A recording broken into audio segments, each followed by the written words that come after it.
Pak Agus sebelumnya juga menyebut ada indikasi, berarti kalau misalnya kita bicara gitu masih ada relate atau hubungannya dengan pengecekan yang nantinya akan dilakukan oleh pemerintah pusat begitu kepada Pemda setempat.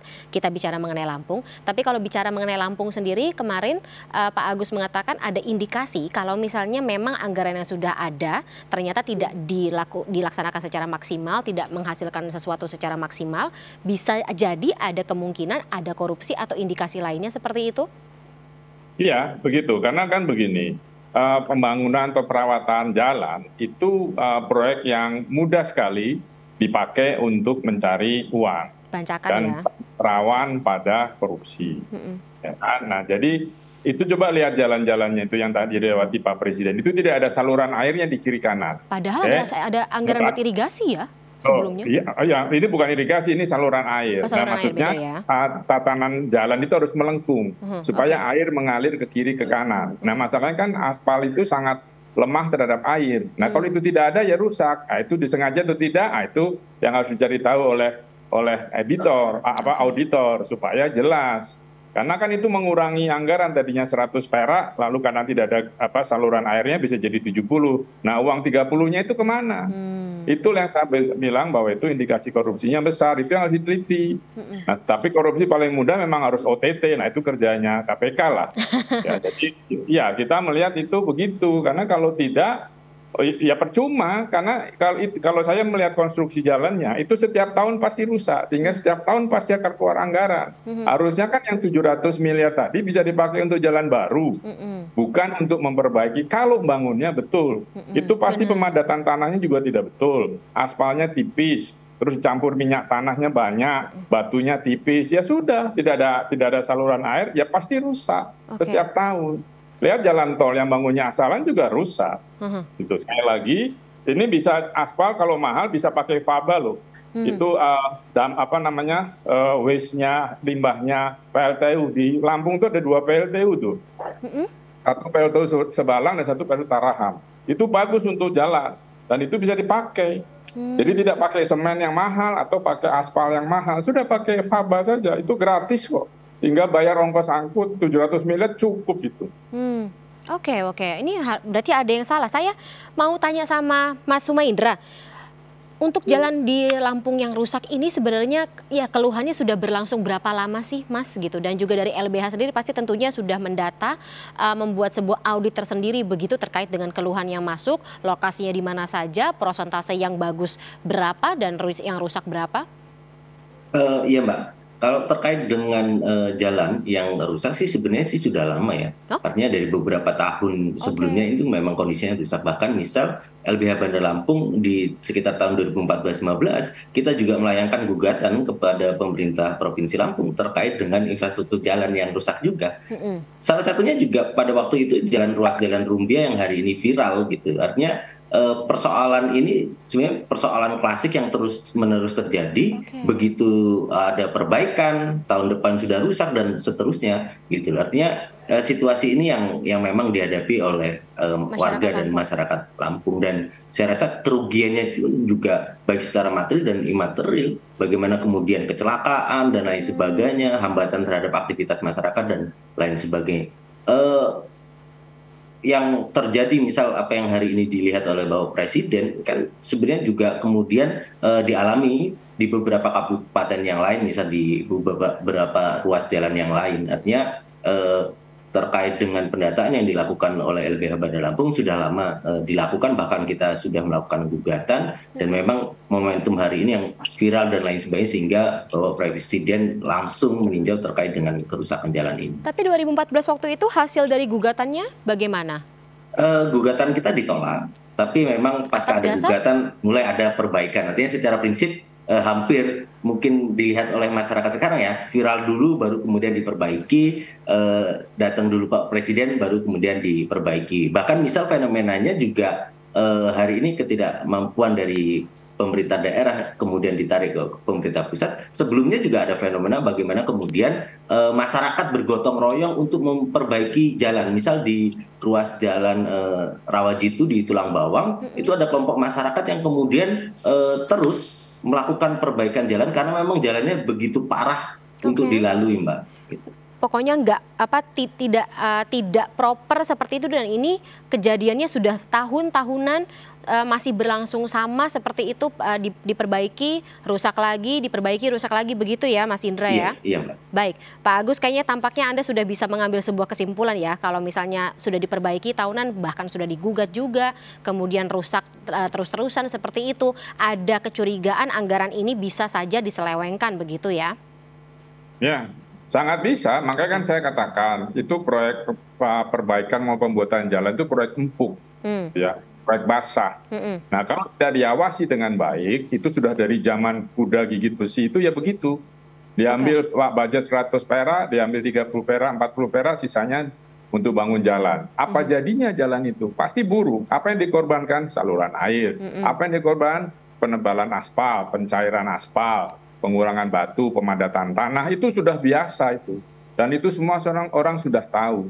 Dan harusnya BPKP sebagai auditor untuk melihat proyek-proyek pemerintah harusnya juga kasih catatan. Jangan kasih WTP gitu.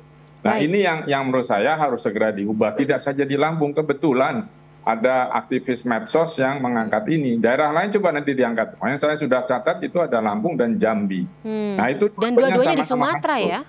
Ya, itu karena batu bara, truk-truk batu bara lewat. Di Lampung juga truk-truk odol itu, over dimension overload itu lewat dan dibiarkan. Sampai sekarang itu masih lalu lalang di mana-mana. Di Lampung itu bawanya hasil bumi, pisang gitu ya, kopi dan sebagainya. Itu beratnya puluhan ton. Padahal jalannya hanya cukup mungkin untuk 10 ton. Yang lewat 80 ton, ya selesai itu. Dalam sehari amblas saja. Itu yang terjadi, sehingga cost-nya terus buat memperbaiki, karena disitulah kontraktor-kontraktor bisa dapat proyek. Kan sebetulnya bikin jalan masih cuma setahun rusak, ya harusnya 5 tahun. Kalau pakai semen itu bisa 30 tahun standar teknisnya. Makanya jalan tol banyak itu, tetapi karena pemadatan juga tidak beres dan truk odol lewat, ya rusak terus. Coba lihat di Trans Jawa, Trans Sumatera. Setiap minggu ada itu yang diperbaiki selalu. Dan itu akan terus begitu, entah sampai kapan.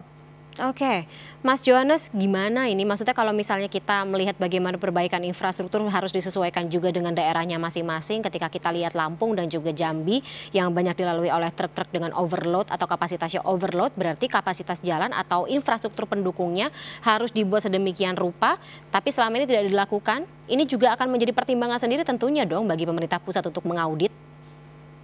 Ya, itulah Mbak menjadi kebutuhan ketika menjadi konteksnya tepat Mbak dengan interest yang dikeluarkan oleh Bapak Presiden, sehingga jalan-jalan yang tadinya dianggap jalan daerah tetapi ini jalan menjadi jalan strategis, maka pelaksanaannya ditarik menjadi kewenangan di pemerintah pusat.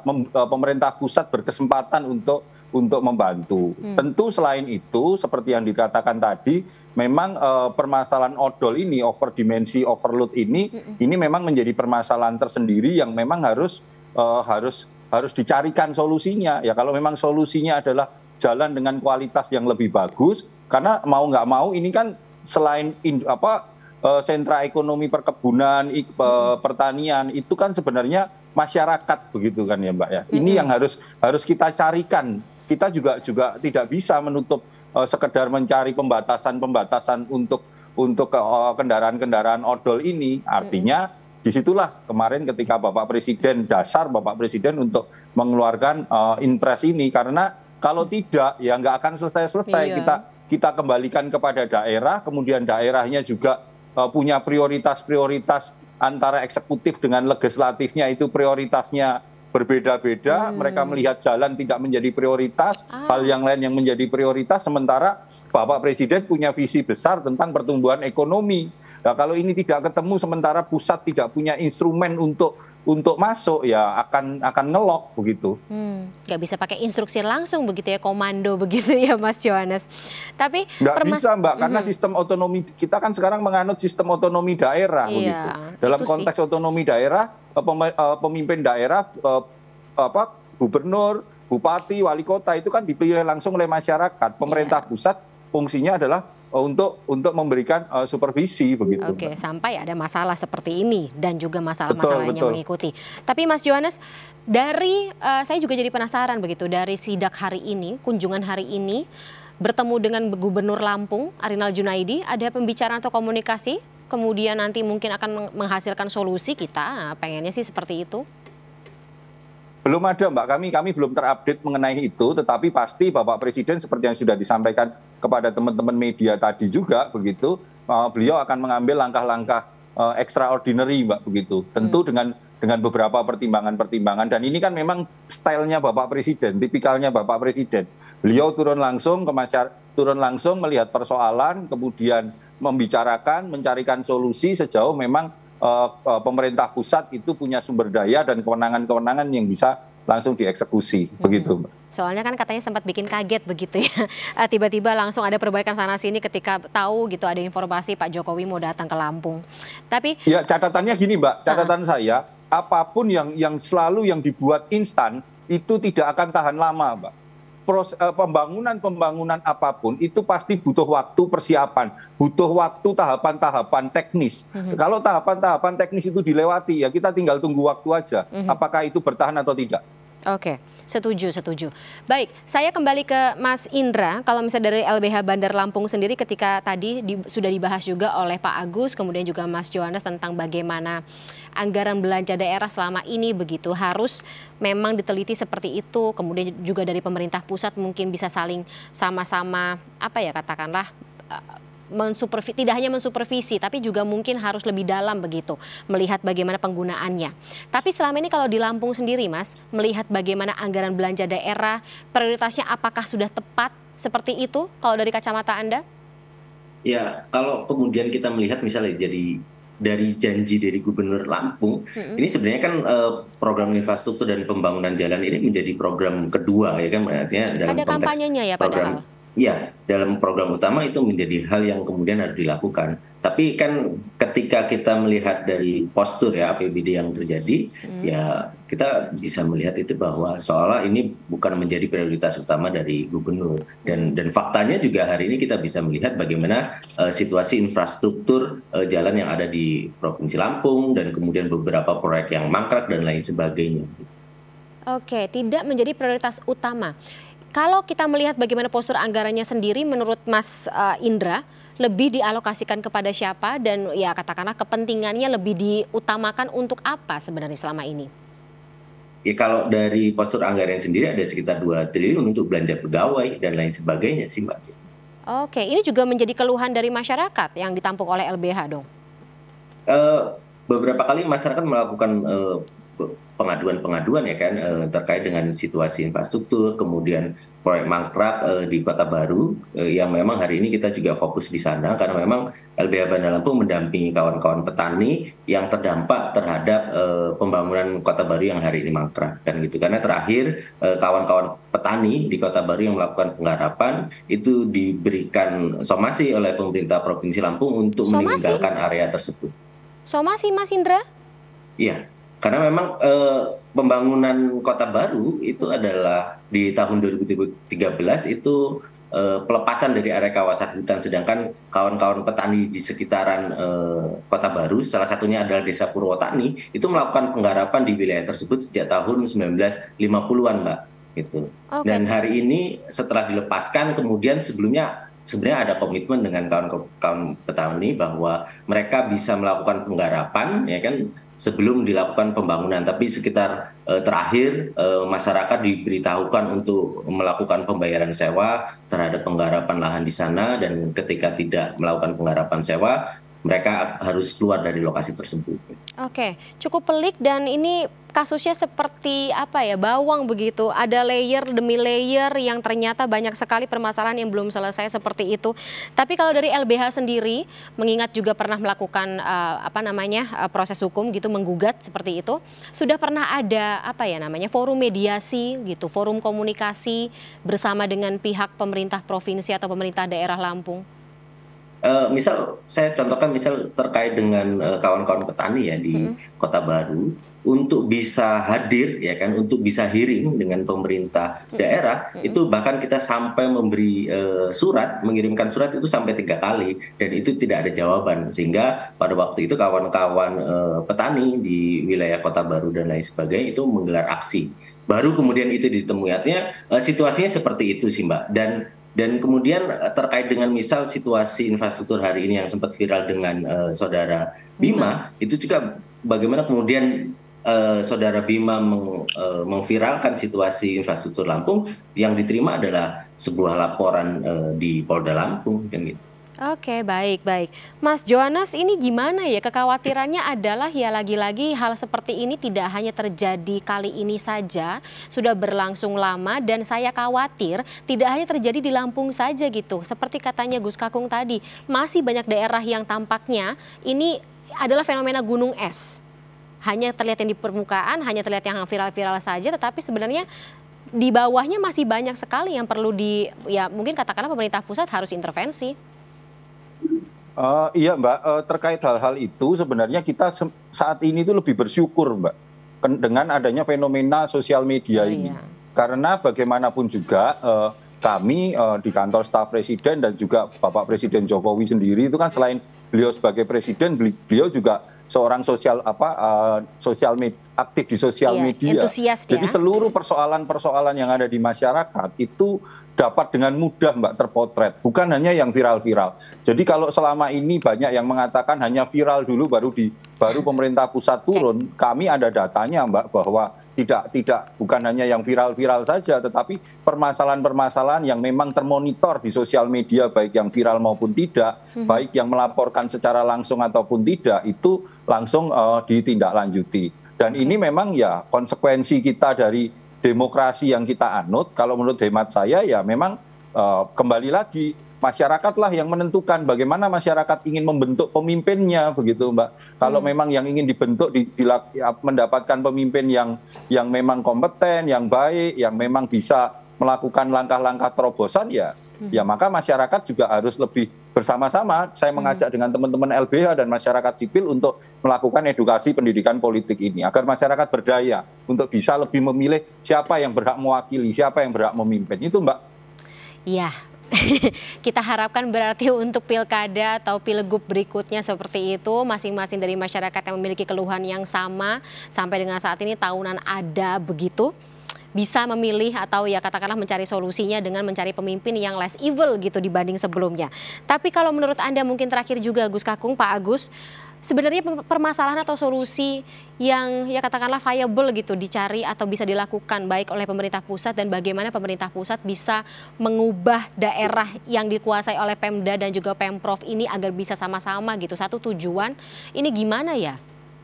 Gini, kan semua apa yang harus dilakukan oleh masyarakat di sebuah negara kan harus sesuai dengan hukum. Hukumnya sebenarnya sudah ada, gitu ya. Tinggal dilaksanakannya atau tidak. Menurut saya dalam proyek-proyek infrastruktur seperti ini yang harus berperan keras dan tegas itu auditor, yaitu BPKP dan BPK. Harus diaudit dengan baik, gitu loh. Kalau diaudit dengan baik, saya yakin tidak akan terjadi hal-hal seperti yang sekarang. Misalnya. Kalau soal odol tadi, ya jalannya ditingkatkan. Di Eropa kan truknya besar-besar, itu tidak odol. Karena kekuatan jalannya itu tinggi untuk 80 ton. Di kita, kekuatan jalan 10 ton yang lewat 80 ton, ya hancur. Iya. Ya kan? Itu yang menjadi persoalan harus dibereskan. Karena kalau tidak, semua lintas Sumatera Barat, Tengah, Timur itu hancur. Coba lihat tol Trans Sumatera, kan juga setiap hari ada yang diperbaiki. Nah ini hal semacam ini harusnya pengawas itu melakukan hal itu, pengawas internal maupun pengawas negara. Dari situlah kita bisa potret. Jangan selalu diberikan WTP terus, sementara itu proyek-proyek betul dilakukan. Gitulah. Oke, baik. Mungkin sedikit Mas Johannes, seperti tadi katanya Gus Kakung, Pak Agus, ini kayaknya dari auditor memang juga harus katakanlah ikut kerjasama begitu dengan pemerintah pusat gitu, melakukan audit, dan bila memang ada atau tersebut ada pelanggaran, ya mungkin bisa ditindak oleh aparat atau katakanlah institusi lain yang berwenang. Ya, terima kasih Mbak, itu suatu masukan yang baik sekali dan tentu nanti ke depannya perlu kita perkuat Mbak, teman-teman BPKP maupun BPK ini, karena BPK sendiri kan sebuah kelembagaan yang independen begitu, Mbak. Tetapi ini menjadi catatan yang cukup serius begitu untuk segera nanti kami akan komunikasikan, Mbak. Karena kalau enggak, ya ujung-ujungnya yang sebenarnya anggaran bisa untuk membuat jalan baru yang dipakai adalah anggaran itu dipakai untuk memperbaiki jalan terus-menerus. Artinya jalan baru kita nggak nambah-nambah gitu, Mbak. Oke, banyak yang jadi pekerjaan rumah ya, baik untuk pemerintah pusat, kemudian juga tentunya dari kacamata Anda, Pak Agus masih akan memantau bagaimana perjalanan ini. Ya, kita sih harapkan agar berakhirnya dengan baik-baik ya gitu, dengan tentu saja berpihak kepada masyarakat yang membutuhkan. Kemudian juga Mas Sumaindra tampaknya juga masih ada pekerjaan yang menunggu seperti itu, keluhan-keluhan, kemudian juga gugatan-gugatan serta permasalahan yang masih harus menunggu solusi secara konkretnya seperti apa, terutama di wilayah Lampung, tapi saya harap semuanya bisa berjalan lancar. Terima kasih sebelumnya saya ucapkan kepada Bapak-Bapak, Mas Johannes, Pak Agus, dan juga Mas Sumaindra atas waktunya bersama kami di MNC News Prime. Kita ketemu lagi di lain kesempatan ya. Terima kasih sekali lagi atas waktunya. Sehat selalu. Sampai jumpa. Assalamualaikum. Terima kasih.